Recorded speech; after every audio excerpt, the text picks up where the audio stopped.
Всем привет, кудрявые друзья! С вами Салон Твист и я, Настя Андросова.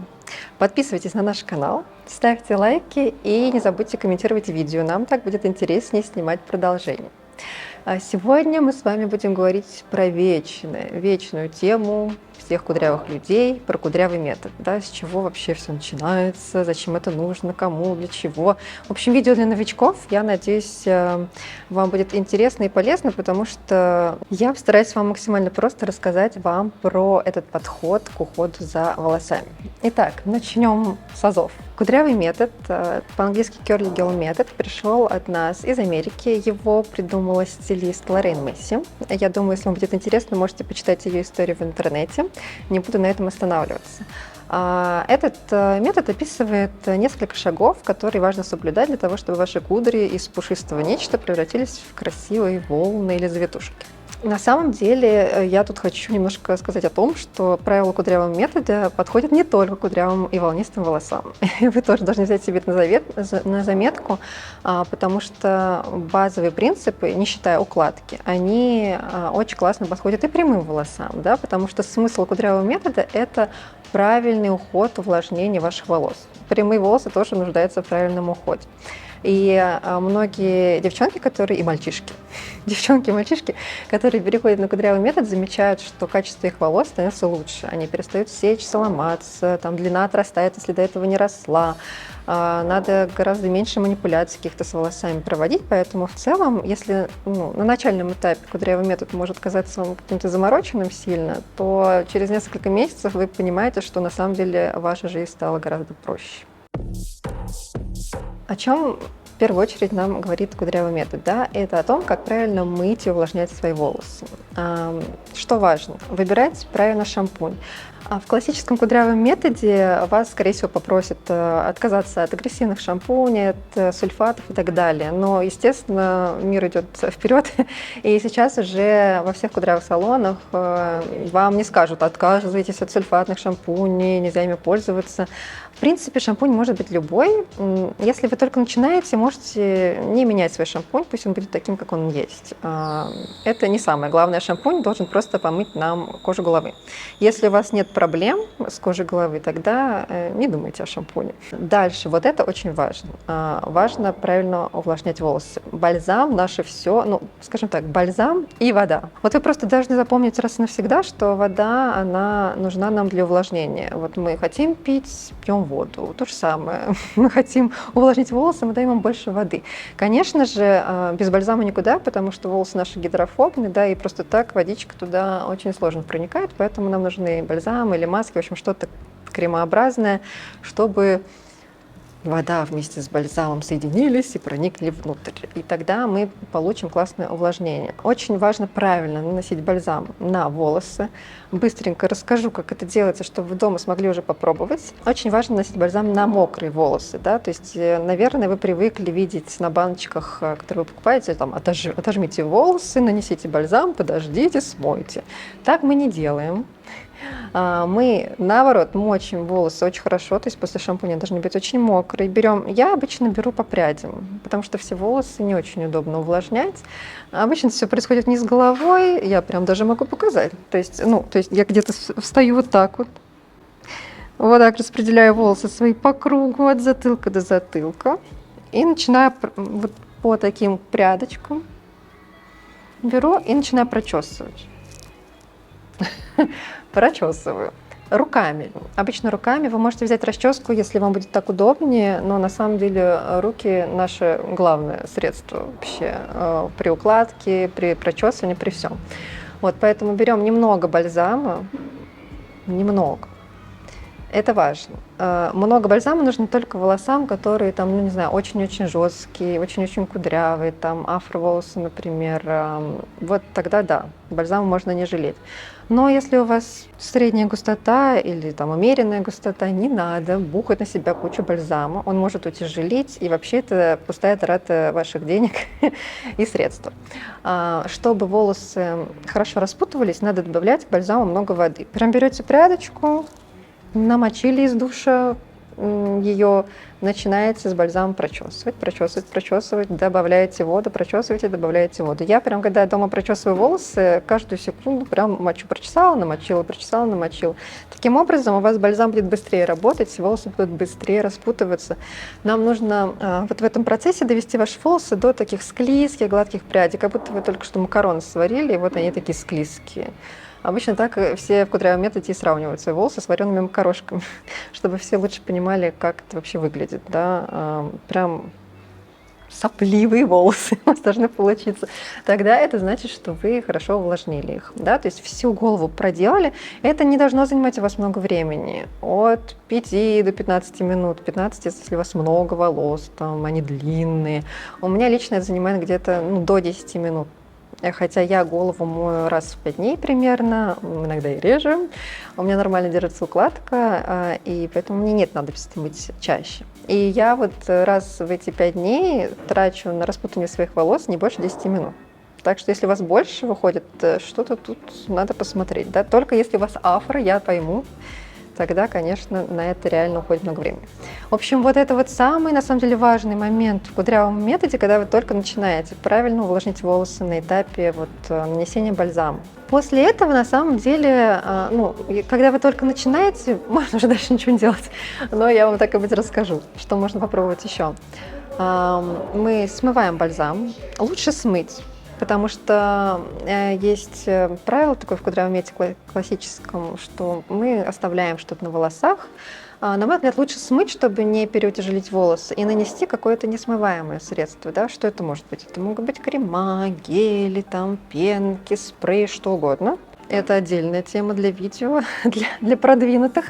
Можно начать с чего-то одного. Обычно новички берут либо какой-то крем, либо какой-то гель. На мой взгляд, гель – это самое универсальное средство, с которого можно начать, потому что оно и фиксирует, и увлажняет, и выбор довольно большой на рынке у нас. Наносим все эти средства на очень мокрые волосы, опять же. Сначала пробуйте с мокрых волос, потому что когда вы наносите средства укладочные на подсушенные волосы, как обычно это все происходит, да, вы в итоге можете получить эффект таких сухих волос или жестких, вот этот эффект мокрых волос, которых всем не нравится вечно. Это как вот укладка из 90-х, которая всех вечно пугает. Если вы не хотите это получить, лучше нанести средства на мокрые волосы. Да, в общем, гель вы можете наносить разными способами. Я предпочитаю прочесывать просто потому, что тогда средство лучше везде оказывается, да, то есть прям ручками. Все, после этого мы жамкаем. Я думаю, каждый кудрявый человек знает, как жамкать волосы, да. И вообще, когда вы трогаете кудри, лучше всегда это делать только 2 движениями. Вот пожамкали или потрясли вот так грабельками. Все, то есть все прочесывающие движения мы в своей жизни убираем. Кстати, следующий пункт, что надо делать, точнее, не надо делать с своими кудрявыми волосами. То есть после того, как вы их пожамкали. После этого вы просто сушите. На самом деле, тут есть несколько вариантов. Вы можете, если вы привыкли не пользоваться феном, просто естественную сушку, да, вы ходите по дому или вышли летом на улицу, они сами высохли, красота. Главное их сильно не теребить. Вот тоже очень важно, если вы хотите максимально не пушистую укладку, обычно в начале кудрявого метода все хотят такую, не трогайте волосы, пока не мокрые. Или минимально их трогайте, да? Иначе, чем больше движений, когда они мокрые, тем более пушистую укладку вы получите. Если вы любите объем, много кудрей, я советую вам, конечно, обзавестись феном с диффузором. Диффузор – это такая насадочка, которую обычно все выкидывают из набора с феном, потому что не знают, как ей пользоваться. Но для кудрей она самое то, да? Она помогает распределить воздух от фена так, чтобы он не раздувал кудри, а наоборот помогал формировать. Вы, в принципе, можно, если у вас нет диффузора, можно вместо диффузора использовать руку просто. Вы берете свою руку опять вот так вот и просто дуете феном на нее. Это уже будет такой эффект диффузора небольшой. Главное, чтобы фен в этот момент сильно не раздувал волосы, да, то есть поток воздуха должен быть минимальный. Температура, какую вы хотите, конечно, наверное, поджаривать кудри не надо. Холодный воздух слишком долго будет сушить, поэтому что-то среднее выбираем. Вот и все. В плане мытья и укладки. Какие еще важные моменты надо знать, чтобы не испортить все? Как я сказала, про расчесывание, да, про любые прочесывающие движения, когда волосы сухие, не надо. То есть расчески, по идее, кудрявым людям не нужны. Конечно, кто-то использует расческу во время прочесывания с бальзамом и водой, кому-то так легче, да. Но я лично не вижу в этом надобности, только если у вас реально волосы очень-очень сильно путаются, такое бывает. Даже если они в хорошем состоянии, бывают просто такие волосы тонкие, например. Тонкие волосы более склонны к запутыванию. Это нормально, просто надо с этим смириться. Но таких людей не так много. Вот, поэтому я расческами обычно не пользуюсь сама для себя, но для клиентов частенько ее беру. Так просто быстрее. Опять же, если у вас нет времени вот это все прочесывать, можно воспользоваться. Но как только вы просушили кудри, и они у вас, в общем, сложились в спиральки, если вы начнете их расчесывать, они сразу распушатся или распрямятся, в зависимости от вашей текстуры, да, потому что кудри — это как бы склеенные друг с другом волосы, и когда мы начинаем их расчесывать, они, разъединяются, и все. Поэтому первое, что на самом деле надо сделать, наверное, это убрать расческу от своих сухих волос. Вот. На самом деле, вот можно с этого начать. Это вот прям азы. Можно даже с той же косметикой, которая у вас есть. Если у вас даже есть стайлинг какой-то, можно с ним. Но, конечно, если вам понравится то, что вы видите в зеркале после того, как вы сделаете укладку, мы, конечно, советуем переходить на правильную косметику.